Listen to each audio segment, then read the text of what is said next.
ninza gutanga ubuhamya kuri kamera nkavuga ko ndera abana 5 ngenyene kandi bafite se, hanyuma se nzaba mbeshye? Nzaba ndi kwigisha icy'abagore, nzaba ndi kukibigisha kandi nzabivuga, ntacyo waza unambaza.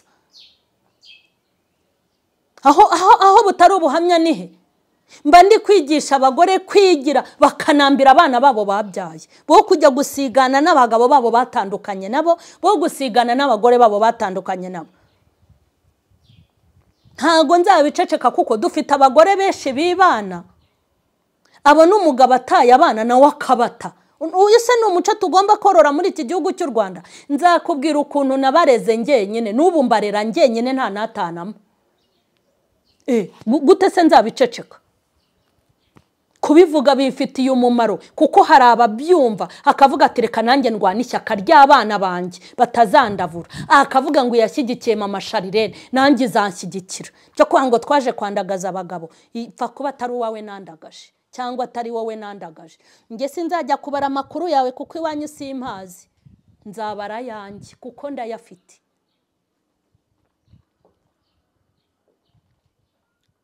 Dufite abantu bagiye gucumbikisha abana bumva ko ubushobozi budahari bazapfa. Muza abantu urutonde rw'abagore n'abagabo bagiye bapfa bicwe n'imitungo. Ariko ngewe naricaye ndavuga nti ntacyo, nzaba mwihenera kwa Petero ariko do ntibagiye kuzansinda mu bipangu byabo. Ubu rero iyo njya gukontana ngo ndaje mpabe n'abana 5 ntago mba nkihumeka nge ndabizi. Nagiye nkaba mwiheneza kwa Petero ko ubu ndi muri etage murambaza iki? Nabaye mwihenezo kwa Petero. Mba hanu bita mu cyumba ati mu mwobo. Nabaye mu mazu nararanaga n'amasafuriya kugira ngo ndema amahoro, nkemura ibibazo ntateje andi makimbirane, kugira ngo nduhura abapolisi n'abantu bose bashinzwe ibintu by'umutekano. Uza amadosiye y'abagore n'abagabo yuzuye muri iki gihugu nabagabanyirije se. Nubwo ari agatonyanga mu nyanja ariko nibura nanjye baranduhutse. Ubu mba mpora mu murenge wa Kimisagara ndashaka indezo naranananutse narakushutse narakanuye amaso. Hako ninkubwini nticara utuze wenda ujye no guhinga ariko rero abana bawe ari kubona amahoro. Wijya guteragana abana, jya kwa so, jya kwa nyoko, kwa nyoko abana babirambirwa bakajya mu muhanda bakajya kuba marine. Baragaze ziri bishatse kuvuga ngo ntakagira umugabo uza kukureremburaho, ntakagire n'umugore uza kuguterekera amaso cyenyege. Hari igihe aba afite misiyo yahawe na shitani cyangwa nabo bakorana. Je witonda, abantu bose baguterekera amaso si beza, n'abakubwiye ko bagukunda bose ntago ari beza. Hari nabo bohereje ngo bazabona amafoto yawe, hari nabo bohereje ngo bazabone record uri kuvugana nabo.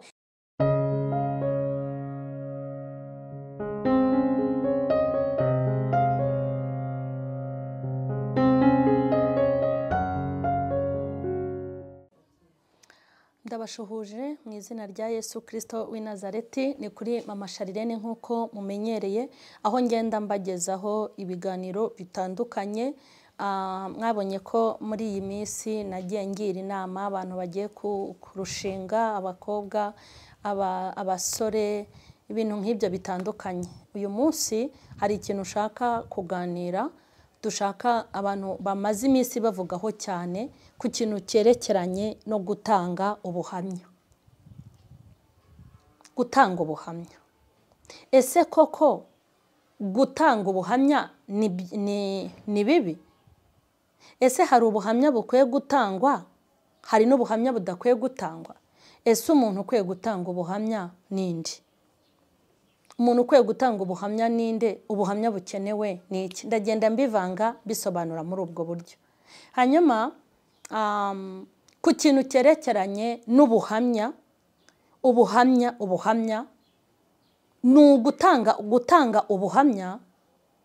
Ngwenda navuga ngo nko mu rwego wenda rw'abakristo, kuko nibwira ko gutanga ubuhamya ni ibintu buri guhamya, ni ibintu buhagazeho ku maguru yawe abiri, ni ibintu buri kwemeza wiboneye. Hari ukuntu twagiye dutanga ubuhamya tubwira abantu ngo twarashonje Imana iratugaburira. iyo utanze ubuhamya hari abantu benshi batazi ko hari ibintu bidashoboka. Hari abantu batazi ko bashobora kuva mu bukene. None se ubu ngubu nta bantu b'abagore bagiye batezwa imbere n'amabanke, hanyuma bakaba abatanga buhamya bw'uko umuntu w'umugore ashobora kugira ubushobozi akava mu bukene. Hanyuma si yo batanze ubuhamya bigenda gute? Hari abandi bagore aho bicaye ashobora kwicara akavuga ati burya shobora kwivana mu bukene habayeho banke zishyigikira abagore. Umuntu akavuga ati ngewe natangiriye ku rusenda, undi akavuga ati natangiriye ku ihene ebyiri, undi akavuga ngo natangiriye ku nsina zingahe, undi akavuga ati natangiriye ku ikarito. Ugasanga abantu bose bagiye batangira ari utuntu duke, ariko akavuga ati ubu ngubu mfite amasoko, ubu ngubu n'ibintu nkora nagize mba muri koperative. Umuntu akavuga ati nafunguye kampani yanjye, agatanga ubuhamya. Bwa buhamya bwo kwikura mu bukene bumara iki? Buragenda bukarema ibyiringiro muri ba bantu b'abakene batanashoboye, bakamenya ko bashobora kugana banke bakiteza imbere muri duke bakazaguka. Kwikura mu bukene hakoreshejwe amabanki. Hariho amabanki atera imbere, inguzanyo z'ubuhinzi, inguzanyo z'ubworozi, inguzanyo z'abategarugori, inguzanyo z'urubyiruko. Ibi byose ni ukugira ngo igihugu kigira abantu biteje imbere. Niyo mpamvu uzabona bafata abantu bamwe bakabaha ibihembo kuko biteje imbere. Kandi iyo witeje imbere uba ubaye umuntu, uba uri intangarugero ku bandi bose bagomba kwiteza imbere. Noneho n'aba bantu bakamenya burya se muri banke bateza imbere ubuhinzi, nanjye reka naguke. Bateza imbere ubworozi, nanjye reka mpagane. Ubwo buhamya bw'abagenda, ngewe byari bimeze gutya na gutya kuri radio, byari bimeze gutya na gutya kuri YouTube twamusuye, byari bimeze gutya twari abakene ngewe n'umugabo wanjye, ariko ubu nigurira mituwere, mfite inkinkamira. Ibyo byose bikaba ubuhamya abandi bareberaho bagatera imbere. Hanyuma hari ikintu ushaka kuvuga kandi nakiziye naje kukivuga. Ntago nshaka umuntu utinyuka kuvuga akanabivuga kumva nibyo ngo abantu batanga ubuhamya ngo ntago bakwiye gutanga ubuhamya. Ahubwo reba ubuhamya ufite ni ubuhamya ki. Hari abantu batanga ubuhamya bwo gusesereza abandi, ubwo buhamya nta kintu bujya bumarira ababwumva. Hari abantu batanga ubuhamya bwo kwanika abandi, ubwo buhamya by'ubwigumanira nta kintu bumarira abantu. Hari abantu batanga ubuhamya bwo kwangisha abandi abantu, ubwo buhamya ntacyo bumaze. Hari abantu batanga ubuhamya bwo gukoza isoni abandi. Hari abatanga ubuhamya baba bashaka kwanika abandi. Hari abantu batanga ubuhamya babeshya. Hari abantu batanga ubuhamya buzabagiraho ingaruka. Hari n'abantu batanga ubuhamya bubarimbura ubwabo ku giti cyabo. Ariko ubundi muri rusange ubuhamya bwubaka, ubuhamya buremwamo abantu ibyiringiro, ubwo buhamya isi irabukeneye. Hanyuma nanashyizeho umurongo, umuntu wese wumva afite ubuhamya bwubaka, ubuhamya bwo kubwira abantu ibintu byiza Imana yagukoreye. Wari uri mu mwijima, Imana ikuzana mu mucyo. Wari warababaye wisabira gupfa, ariko Imana iguha ubuzima. Ubuhamya buremamo abantu ibyiringiro, ubuhamya bukundisha abantu Imana, ubuhamya butuma abantu bamenya ko bagomba kongera kubaho. Bene ubwo buhamya naba bufite ndabashaka kuri Mama Sharirene. Ikibi nuko uzabeshya ukavuga ibintu bitigeze biba, cyangwa ukavuga ibintu ugamije gusenya no kurimbura, ariko ubuhamya bwubaka burakenewe. None se reka nze mbabazi, iyo umuganga akuvuye ukamenya neza ko uwo muganga yakuvuye iyo ndwara yarananiranye arakuvura, ntago harangira abandi, ntumuhamiriza ugatanga ubuhamya, ntuza kuri YouTube utuye umuganga mumumenye, ntuzi uti runaka yangiriye umumaro byari byaranze, ntuzi uti ibi bintu byari bimeze gutya hanyuma mpuye na runaka bigenda gutya. Icyo kibazo wagize rero hari abandi bagifite kandi bakeneyemo igisubizo. Aba bantu rero babaca intege ngo ntimugatanga ubuhamya. Hari ubuhamya buteye isoni butagira n'ikintu bwunguye sosiyete. Kuza gutanga ubuhamya ngo papa wawe yagufashe ku ngufu.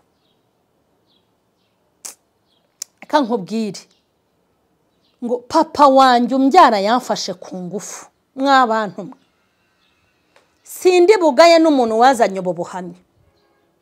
Ndetse ndashaka no kubwira abantu baza gutanga ubuhamya kuri izi mbuga nkoranyambaga. Aba bantu mugana bafite izi channel zitandukanye. Ntago iyo umuzaniye ubuhamya nta mpuhwe bagufite, bari abantu nta muwe bagira. Icyo nkikubwire, iyo aba bagiraga impuhwe yareba mu bintu yafashe akamenya ibyo akuramo n'ibyo asiga. Nk'ubu ufite ubuhamya bw'umuntu nabitse nananiwe ubusohora. Ni ubuhamya bubi, harimo ibintu bikomeye byo kwihangana, ariko harimo n'ibindi bintu bibi ku buryo hagize umuntu byumva koko. Narabishyize kuri mama Sharirene, aramutse amvumiye ku gahera ntago yabagize nabi. Umuntu rero aramuretse aragenda, hakajya nambaza ati ko ntabonye ubisohora, ariko naje kubimubwira ntago ari byiza. Hari ibintu uvuga ukaba watera umuntu ipfunwe ryo kutazongera kugira hatambuka. Hari ibintu bibaho muri rusange tumenyereye, ariko hari ibintu tutamenyereye. Kuza kuvuga kuri kamera ngo wafashe musaza wawe wasambanye ihene, wenda n'urugero. Ubwo si ubwo buhamya bw'uko musaza wawe yasambanyije ihene bumaze icyo usibye ko musaza wawe nabibona isi yose yabimenye, hashobora no kujya kwiyahura. Kuza kuri kamera ukatubwira ngo papa wawe, ukaza ukatubwira ngo papa wawe yaragusambanyaga, ibi nta buhamya burimo. Biriya ni ibintu waganira n'umuntu muri babiri, waganira n'abantu muri batatu, ukabibabwira kugira ngo uruhuke, kuko ni ibintu biba bibabaje kubivuga ntacyo, ariko si byo kuzana ku isi yose. Nako hari ukuntu mujya muvuga ngo naje kwandagaza umugabo, sibyo ko ari uko mubifata, ariko ntago naje kubikora. Naje gutanga ubuhamya, mvuga ko nakubitwaga kandi n'ubu nabisubiramo. Abwira ndashimira Imana ko ntagikubitwa, ariko bite byane. Ubu se mu minsi iri imbere ko ndi gutegura ubuhamya bwo kwibana, nkazatanga n'ubuhamya bw'ukuntu nareze abana 5 ngenyine bafite se, nzaba nkoze icyaha? Bite byanye ariko bite byanye. Uzi impamvu nzabutanga? Dufite abagore benshi bafitanye imiguruko mungo do baratandukanye, umugabo arukwe, umugore arukwe, abana bagiye kuba mayibobo, barabasiganiye ari babiri. Sindi umupfakazi nawe uzabarere, nutabarere uzabihorere, bakajya guhanganira abana babo, abana bakava mu ishuri bakaba marine bakajya kuzerera. None se ninza gutanga ubuhamya kuri kamera nkavuga ko ndera abana 5 ngenyine kandi bafite se, hanyuma se nzaba mbeshye? Nzaba ndi kwigisha icy'abagore, nzaba ndi kukibigisha kandi nzabivuga, ntacyo waza unambaza. Aho butari ubuhamya nihe? Mba ndi kwigisha abagore kwigira bakanambira abana babo babyaye, bo kujya gusigana n'abagabo babo batandukanye nabo, bo gusigana n'abagore babo batandukanye nabo. Ntago nzabiceceka kuko dufite abagore benshi bibana, abo n'umugabo ataye abana nawe akabata. Uyu se ni umuco tugomba korora muri iki gihugu cy'u Rwanda. Nzakubwira ukuntu nabareze ngenyine, n'ubu mbarera ngenyine nta natanamo. Gute se nzabiceceka? Kubivuga bifitiye umumaro, kuko hari ababyumva akavuga ati reka nanjye ndwana ishyaka ry'abana banjye batazandavura, akavuga ngo yashyigikiye mama Sharirene nanjye zanshyigikira. Cyo kwango twaje kwandagaza abagabo, ipfa kuba atari uwawe nandagaje cyangwa atari wowe nandagaje. Nge sinzajya kubara amakuru yawe kuko iwanyu simpazi, nzabara yanjye kuko ndayafite.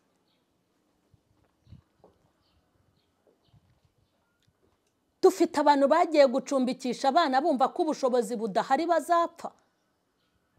ariko kuba narabanye n'abana banjye kandi nta bushobozi mfite, nyuma ubushobozi bukaboneka, ni ubuhamya ngomba guha abantu. Kandi kuba mbwira abagore ngo bagomba kwizerera mu Mana no mu mbaraga bafite kugira ngo bizerere mu bagabo n'amahoteli babajyanamo, kuko nta mumaro. Umbuza kubutanga nkande wowe. Ngewe nujuje imyaka y'ubukure, nimvuga ibinyica ntuzaze kunshyingura, nimvuga ibinjyana mu bitaro ntuzansureyo, nimvuga ibinyicisha inzara ntuzangaburire, rwose pe umbohokeho, umbohokeho. Abantu mushaka kungira inama mwarakererewe. Ubusura abana aribwo nkeneye inama zanyu, mwaratinze. Inama zanyu narinzi keneye igihe nari mfite imyaka 27 ngiye kurera abana 5. Mbarerera mu bukode, mbarerera mu bushomeri, nibwo nari ngukeneye ngo uzungira inama.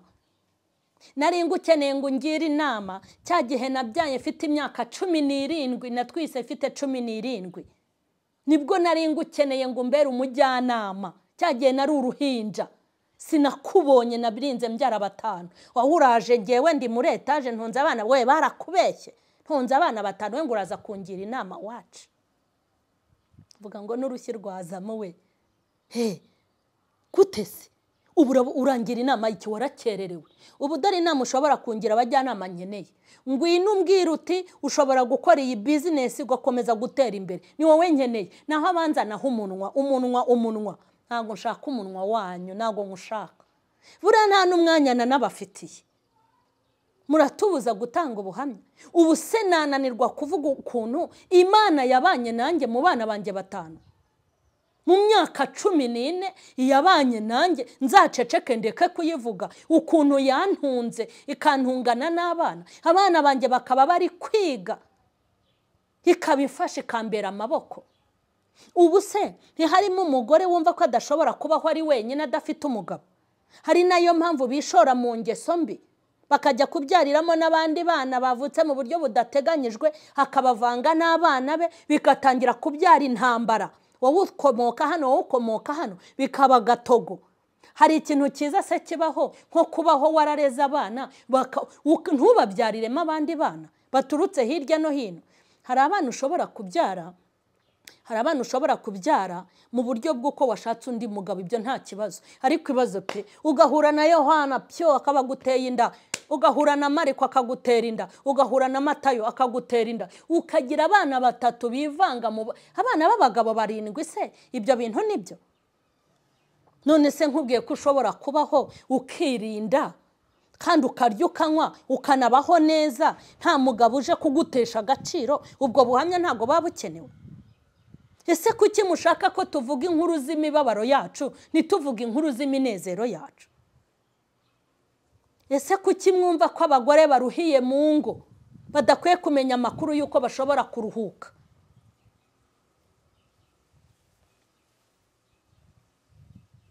Ubuhamya bwubahwe. Abantu bafite ubuhamya mujye mumpamagara nge nzabahatere kuri Mama Sharirene, ndahari. Mujye muze muvuge. Kuba uri kubwira abantu kwihangana. Ubuhamya burema amakimbirane ntabwo ari bwo dushaka. Turashaka ubuhamya bushobora gukemura amakimbirane yo mu miryango hatabayeho intambara. Ubu se hari intambara nateje intambara gute? Nta ntambara nigeze nteza. Nta ntambara nateje mu bana 5 maze ndi kurera. Ntazo nigeze nteza. Nabayeho mu bukode kandi igipangu inzi hari. Shobora kugenda nkavuga ngo mpiye imiryango nk'abamba, kandi nabamba muri iki gihugu mafite uburenganzira n'abana banjye. Ariko ntanga amahoro. Ubu ngubu ntago nkibikeneye. Ntago nkibikeneye. Nakoresheje amaboko yanjye, nkoresha imbaraga zanjye, nkoresha imbaraga z'Imana, ahantu ngeze rwose nta stress. None se muri icyo gihe sinararaga hanze kandi igipangu cy'imiryango 6 mu Kamenge gihari? Kuki mushaka ko tubiceceka? use nta muntu biri bufe. Reka nze mbabwire, dufite abagore bangana iki bahanganye n'abagabo babo bapfa amazu bakaba barakubitanye ubufuni barateranye ibyuma bagapfa. Ubu se nuza nkakwigisha kubaho udahanganye n'umugabo wawe, nkakubwira intirambya wicara urambye urera abana bawe, ndaba nkugiriye inama mbi?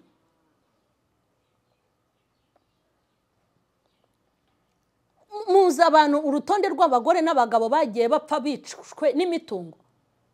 Ariko njyewe naricaye ndavuga nti ntacyo, nzaba mu ihene kwa Petero, ariko do ntibagiye kuzansinda mu bipangu byabo. Ubu rero iyo njya gukontana ngo ndaje mpabe n'abana 5, ntago mba nkihumeka, nge ndabizi.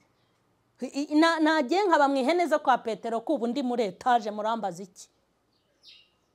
Nabaye mu ihene zo kwa Petero, mba ahantu bita mu cyumbati mu mwobo.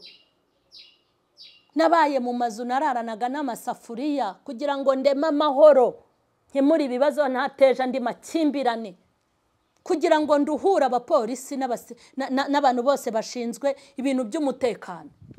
Uza amadosiye y'abagore n'abagabo yuzuye muri iki gihugu, nabagabanyirije se. Nubwo ari agatonyanga mu nyanja, ariko nibura nanjye baranduhutse. Ubu mba mpora mu murenge. Ubu mba mpora mu murenge wa Kimisagara, ndashaka indezo, narananutse, narakushutse, narakanuye amaso. Hako ninkubwini nticara utuze, wenda ujye no guhinga ariko rero abana bawe ari kubona amahoro. Wijya guteragana abana, jya kwa so, jya kwa nyoko, kwa so kwa nyoko, abana babirambirwa bakajya mu muhanda bakajya kuba marine. Mwana kabura sakabura nyina. Ubuhamya turabukeneye kandi nzabutanga. Ni nk'ubwo ndi kurundanya, nta soni mufite. Niko aho ntazatanga ubuhamya nihe? Uza abagore n'abagabo bagiye batangirana amafaranga ngo bicane. Mwice mpasigarane, mwice mpasigarane. Izo za mwice mpasigarane se ntago mwigeze muzibona no ku ma YouTube? Ariko umuntu uramureka. Ubundi abantu ntibakunda abantu babaka amafaranga, naho yaba ari umugabo wawe, naho yaba ari umugore wawe. Umuntu uramureka akaba umusore kandi ari umugabo. Ibyo bintu rero nge nibyo mbashaka kwibwirira abagore, kuko mbikuramo inyungu. Iyo uvuze uti mama Sharirene warakoze, wangiriye inama, nanjye ubu ngubu naricaye hasi. Hari abagore bajya bampamagara akambwira ati mama Sharire, ati nanjye fasha umwanzuro ngiye kwirerera abana. Singiye gukomeza kuzagwa rwantambi nirwa mpanganye n'umugabo. Guhangana nta gisubizo kibamo. Ngo umugabo akorera none se ko yakorera akaba adafite umutima wo kugaburira abo yabyaye. Aba bana bajye kuba hagati y'ururimi, babure papa babure mama. Umwana ajye kuzira se utamwitaho, umwana ajye kuzira nyina utamwitaho. Ubuhamya turabukeneye. Ubuhamya bwubaka, ubuhamya bwigisha, isi irabukeneye. Hari abashaka kumenya ko ari urwaye kanseri Imana ikayigukiza. Hari abantu bashaka kumenya ukuntu ushobora gucuruza amafaranga make yakazavamo menshi. Noneho ngiye nkeneye n'abagore bazaza kutubwira ukuntu biteje imbere mu buryo bufatika. Utubwira uti nagannye iyi banke, utubwira uti ngiye nta banke nagiyemo nakoresheje ubu buryo, utubwira ukuntu usigaye wishyura minerivare y'abana. Urumva hatari za envelope z'abagabo baza uzarya bakaza kuyakwishyuza, pakugira igihomora bakakugira ikirara. Dukeneye ubuhamya, ngenda nabushaka. Abantu bafite ubuhamya mungane nzabakira. Muze mukorera Imana, mubwira abantu ko Imana iruhura. Mubwira abagore cyane, abagore nkeneye ubuhamya. Turashaka ubuhamya bw'abagore. Uzutubwira ukuntu umuntu ashobora kwigira, ukuntu umugore ashobora kwigira agatunga aba mu rugo rwe. Utubwire kugendera mu ngeso mbi, ibyago wahuriyemo nabyo. Utubwire ukuntu kwitunga bigira umumaro. Uduha ubuhamya abagore bubakike, abantu bubakike. Uduha ubuhamya. Utubwire ukuntu umuntu ashobora kwitwara neza bikamugora ariko bikamugeza ku bintu byiza, bikamugeza ku iterambere. Utubwire ukuntu Imana igira neza. Utubwire ukuntu wagenzaga amaguru uko buri kwitwara mu yawe. Utubwire aho gukira wabikuye, kwibitavuye mu ngeso mbi, kugira ngo izina ry'Imana rikomeze ryamamare. uduha ubuhamya abantu bamenye ukuntu bagomba gukora bakabona amafaranga. Uduha ubuhamya. Hari abagore benshi bubakiye ku kinyoma cyo kuvuga ngo sinabaho ntafite umugabo. Ibyo bikabashora mu ngeso zo kujya gutwara abagabo b'abandi, bikabazanira ingaruka mu miryango yabo n'iyo miryango baba batwayemwe abagabo ngo b'abandi. Ibi bintu rero byatugirira umumaro, dukeneye kubimenya. Abagore mukora, mufite amafaranga, mwiteje imbere, mukora, mufite naho mukora, mufite ukuntu mwari mwumva isi yabiyubitseho, ngwino uduha ubuhamya. Abagore bakora Mama Sharirene bamenye ukuntu bakiteza imbere, bamenye ukuntu bakorera amafaranga bagakira bakabaho. Kandi ubu buhamya buzatuma abagore bava mu buretwa abagabo babashyiramo. Uburetwa bw'aba bagabo b'abasambanyi, babagabo b'indaya, babagabo b'indarikwa Bibiliya ivuga. Ubuhamya rero ni ngombwa. Ubuhamya ni ngombwa. Ikindi, hari ibintu muvuga ngo biteye isoni ngo ni ugusenya ingo. Hari ubuhamya tujya dusoma muri Bibiliya tugakomera. Muri Bibiliya twasomye ubuhamya bw'umuntu witwa Hana. Hana n'umugore witwaga Penina.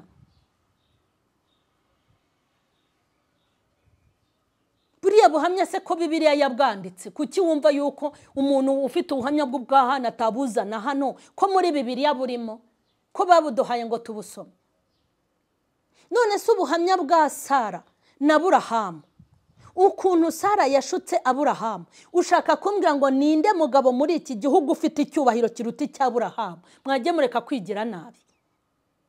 Ninde mugabo ufite icyubahiro kiruta icya Aburahamu? Ariko ngo umugore we Sara yaramushutse, aramubwira ngo genda usambane uryamane n'umuja, umwana azabyara hazavukira ku bibero byanjye, azitwa uwanjye nibura ko gafiyeri nkagendana. Kuki ubu buhamya bwagiye muri Bibiliya? Mwigize abanyabwenge, mwigize abantu nta bwenge muzi, ujye umenya ibyawe nibyo byiza. Kandi dore abantu babiri bajya bashaka ko ubuhamya budatangwa. Abantu babiri, umuntu wa mbere iyo babuvuze usanga ari wowe bavuze, niyo mpamvu bikurya. Undi muntu wa kabiri nuko ibyo bavuga bitigeze bikubaho. Iyo ibyo bavuga babivugaga bikagutusha, wahita uvuga uti uwo ni njyewe, ntiwamutera amabuye. Iyoroshye rero nta bahetsi bahari, iyi sura cyayirimo, hari amapaje menshi atararamburwa akurindiriye. Ntukaze gufatiraho furi ku bantu batanze ubuhamya. Nimba ari n'amakosa yamukosoremo, ariko wimugira igicucu ngo umugire injiji, wabona no kubutanga ariko kuruhuka kwe. Yewe unambujije gutanga ubuhamya ufite n'ibibazo. Imana ishimwe ko mfite Mama Sharirene official. Ntago nzazi wawe, nzazi wanjye kwa Mama Sharirene, hano wanjye niyicariye. Ubuhamya bwa Aburahamu buri muri Bibiliya. Babushyize muri Bibiliya kugira ngo buzakomeze abo mu gihe turimo. Bwari buri kwigisha abantu ngo ntimugacike intege, Imana igisubiza kuri finali. Kuko Imana yavuganye nabo ko izabaho umwana banga kubyizera. Sara yicira inzira, ashuka umugabo we gusambana, asambanya umuja arabyara nyine. Kandi amaze kubyara Sara nawe baratwise. Bishatse kuvuga ngo nubona ikigeragezo gikomeye, ujye umenya ko kigiye kurangira. Ntibavukiye rimwe se? Nje kukubwira ngo abo bana ni nabo bari guhagama isi. Abana b'amahara kubiri, umwana w'umuja nyine n'umwana wavukiye mu rugo, sibo bari guhagama isi? Ntimurebe ibisasu birirwa bakubitanaho se? Ubwo rero hariya haba harimo isomo ryo kurindira isezerano ry'Imana ko rizasohora. Hanyuma ubuhamya bwa Ntuza, ubuhamya bwa Samusoni, ukuntu yashutswe n'umukobwa witwa Delila, akamuryamisha mu matuza, akavuga ati ariko Samusoni nyine y'abantu bakundanye amazina barayahina. Urankunda? Samusoni ati ndagukunda bebe. None se nimba unkunda wambwiye ahantu imbaraga ko kugira zivasha? Igisirikare cyacu cyarakunaniye, n'igipolisi cyacu kirakunanira, mbese nyine umuntu wese yibaza kumva umugore bamuhaye misiyo. bamuhaye misiyo ngo ugende umenya ahantu imbaraga ze ziri. Bishatse kuvuga ngo ntihakagire umugabo uza kukureremburaho, ntakagire n'umugore uza kuguterekera amaso cyenyege. Hari igihe aba afite misiyo yahawe na shitani cyangwa nabo bakorana. Jye witonda, abantu bose baguterekera amaso si beza, n'abakubwira ko bagukunda bose ntago ari beza. Hari n'abo bohereje ngo bazabone amafoto yawe, hari n'abo bohereje ngo bazabone record uri kuvugana nabo, hari n'abo bohereje ngo bazagaragaze chat zawe. Nuko baje nyine bagasanga uko bakubona si kuri, bagakama ikimasa bakabura ibyo bagukuraho. Samu rero umugore rwose aragenda aryama mu matuza. Ubwa mbere ntiyabimubwira, ubwa kabiri yongeye kumusura aramubwira ngo rwose nta nubwo nkunda, arikunguza ararira. Ko abantu ntavuze bazi kwiriza. Umuhaye amafaranga ngo hiturira, yahita arira. Rwose urimo kumbeshya, nta nubwo nkunda. Ntabwo nzi kwitetesha, nta nubwo nkunda. Ubuse wamunkunda ntumbwire aho ziva. Yaramubwiye, atumva rero yamurembeje aryamye mu matuza ye. Yaramubwiye ngo ukumbona icyuma cyogosha ntikigeze kingera ku mutwe, niho hari ibanga. Maze amumenera ibanga sha. Ati nibyo se sheri be, nibyo ubu ngubu umusatsi ukuvuye ku mutwe wahita ucogora ukamera nk'abandi. Undi ati rwose nibyo sha sheri, yaryamye mu matuza. Nzabategurira icyigisho mw'abagore mwe. Abashaka kugurirwa ibitenge, abashaka kugurirwa imodoka, abashaka guhindura ibitekerezo by'abagabo, nzakubwira aho basabira igitenge. Nzakubwira ko batajya basaba igitenge bigagaje baka. Uheruka kungurira igitenge rye, nzakubwira aho bakira ibitenge. Ntago bifata nk'agakombi. Hari ahantu nyamara ubu mpfuye, cyompa namwe ubu mpfuye. Mwavuga ibintu navugaga mama Sharirene, ubu murantuka ariko ni impfuye gato. Mwabona mumpostinga no kumva yanjye napfuye mumpagaze hejuru muri kuvuga ukuntu najyaga ngira inama abantu. Hako ubundi usibye kubagira inama nziza, hari umuntu nagira inama mbi mu buzima bwanjye? Nta nubwo nzabikora. Yego. Hanyuma baramwogosha amera nk'abandi, bamunogora amaso apari umuki asikingano. Bahise bamugira umusiki muri gereza, hakajya asikingano kugira ngo zivemo ifu bagaburire gereza yose. Ubuhamya burakenewe. Niyo mpamvu n'Imana ihora ibudushakira tudafite icyo tuzabumaza ntacyo bwamara. Dufite ubuhamya bw'umusore witwa Yozefu, ntibwanditswe se? Ubu umuntu naza gutanga ubuhamya ahangaha havuga ati ngewe nari ifite mabuja yaranshutse ngo dusambane ariko ndamucika, ariko ubu nanjye ndi umusore ufite amafaranga. Mujye kuvuga ngo yabaye injajwa. Hanyuma ubuhamya bwa Yozefu kuki buri muri Bibiliya? Ubuhamya bwa Yozefu buvuga ngo iki? Reka nze nkubaze, nimba ubuhamya bw'umwami buri muri Bibiliya n'ubuhamya bw'umugore w'umwami bakaba barabwanditse, ubu se Bibiliya ni injajwa? Bibiliya ni injajwa?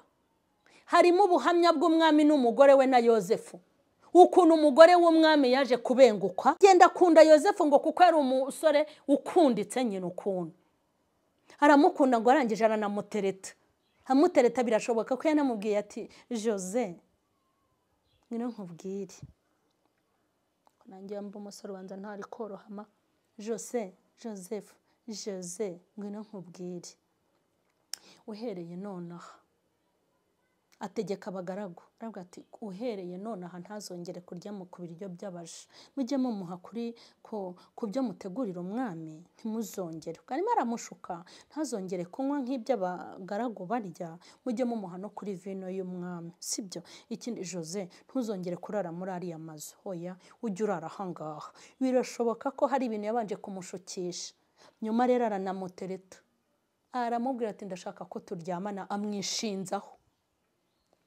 Joseph kubera ko ari yuzuye imbaraga z'Imana arambwira ati hoya mabuja rwose ibi bintu ntago nabikora umwami sinamukira ngo hoye rwose umwami nta kintu akugira baragundagurana birashoboka ko yaramubwiye ati mu bintu databuja yampaye ari wo mwami yampaye gukontorora ibyaha usibye wowe ni wowe ntemerewe hoya rwose mabuja bararwana ngo Joseph Imana imuha umugisha abakuyemo umwitero we arawumusigira ajyana amatuza yonyine.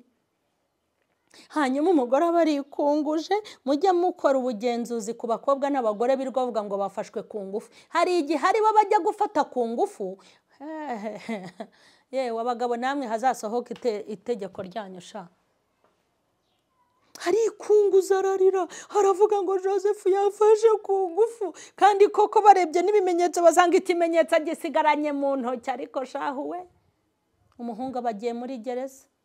Ubwenge bw'Imana, haleluya, ubwenge bw'Imana, kubaha Imana kwa Joseph yajyanye mu nzu y'imbohe yahasohotse ari kiyongozi kandi mubo yayoboye n'uwo mugore yararimo. Hanyuma ubu buhamya kuki bwajemo? Dufite ubuhamya bw'abantu benshi, dufite ubuhamya bw'abana b'abahungu sindi kubibuka bahaye inzoga papa wabo arasinda,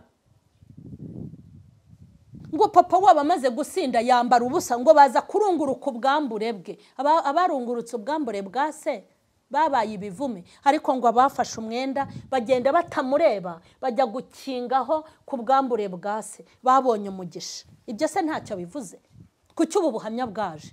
Hanyuma nimukigira abanajyuwa nimubona abantu batanze ubuhamya butari bwo mujye mubahugura nibyo. Hari ubuhamya butemewe pe, nanjye hari ubuhamya umuntu yanzanira nkamubwira ubu buhamya nta kintu kiza kirimo, bajya babunzanira nkabanza nkamuganiriza. Ariko bantu mutanga ubuhamya mugaha ubuhamya bo mubonye bose. Ikintu abantu baba bishakira hanini ni amafaranga. Watanga ubuhamya buzakwica, watanga ubuhamya buzagufungira imiryango ntuzongere kubona aho utambuka, watanga ubuhamya burimbura umuryango wawe. Aba bantu rwose, aba bantu bafite amacana ameze nk'ubukoroboyi bw'uburozi nta mpuhwe bagira. Nta kugirira impuhwe kuko nturi mushiki we, nta kugirira impuhwe ntago ari nyina uje gutaranga, nta kugirira impuhwe ntago ari se uje kuvuga, nta kugirira impuhwe nawe ubwawe. Ibyo wavuze byose nibyo bimwinjiriza, azabiyora byose nta nibyo azakata. Nimuza gutanga ubuhamya mujye mwitonda kuko hari ubuhamya mutanga budakenewe. Hanyuma kuza kuvuga ngo umuntu yari indaya ariko basigaye atunze umugabo umwe, ubwo buhamya se nubwo mumukojeje isoni ntacyo bumara. Iyo Mana yasutse imbaraga zikomeye zo kumukuramo icyaka cy'abagabo 10 ararana nabo ku munsi. Imana ikamanura imbaraga abo bagabo akabirukana agasigarana umugabo umwe. Iyo Mana ntikwiye gushimwa? Ese kuki mushaka ko tuza kwamamaza ibikorwa byanyu? Ntago mwirwa mutanga ibikorwa bitandukanye ngo abantu babamamarize, abantu bamenye ko mufite ibintu byiza. Kubera iki mudashaka ko twamamaza imbaraga z'Imana iturengera ikanadutabara? Yadukuye mu byaha kadukura mu bubata. Bari barabaswe n'inzoga umuntu ngo yanywaga amagaziye nk'abiri ngo aje kubivuga ngo ari harabitse imbere y'abana. Niyo mpamvu hari abantu nabonye bamaze ngo kuba imbyeyi bariyubashye batanga ubuhamya. Hari ukuntu nyine hari ibyo batavuga, natwe hari ibyo tutavuga. Ntago ibintu byose babivuga. Uzi ibintu twabitse, muzi ibintu twabitse. Hari ibintu twabitse kugira ngo tutangiza abana bacu. Hari ibintu tubika, hari ibintu tubika kugira ngo bitazatera ipfunwe abo twabyaye. Hari ibintu tubika kugira ngo abana bacu batazumva. Hari ibintu twavuze turabibika. Ariko nanone ntukagire analize nyinshi ngo ibisimba ivuga ngo kugira ngo bitagenda gutya, ngo ibisimba ivuga ngo kugira ngo bitagenda gutya. Ubusuramutse ubonye umuti wavura abantu ntago wawutanga. Okay, mureke ndekere hano. Narindi kubwira abantu ngo gutanga ubuhamya ni bwiza ariko abantu bagomba kurobanura ibyo bavuga. Hanyuma bazi gutera comment no gukritika. Icyambere nuko abantu benshi mudashaka ubuhamya, nuko iyo bavuze ibihararumbo wisangamo abandi, nuko we bitarakugeraho. Niyo mpamvu ntibaguca intege. Rero wowe ufite ubuhamya bwubaka kuri Mama Sharene imiryango irafunguye. Imana nibaha umugisha nimuze tuvuge imbaraga z'Imana, muze tuvuge iyadukuye mu gahinda no mu mubabaro, muze twigisha abagore kwihangana kuko natwe dufite ibyo twihanganiye, nimuze twigisha abantu gukomera, muze twigisha abantu gukemura ibibazo hatabayeho amakimbirane. Imana ibahe umugisha, abatarakora subscribe mukore subscribe, mukore share, comment, byose. Imana ibahe umugisha, ndabakunda.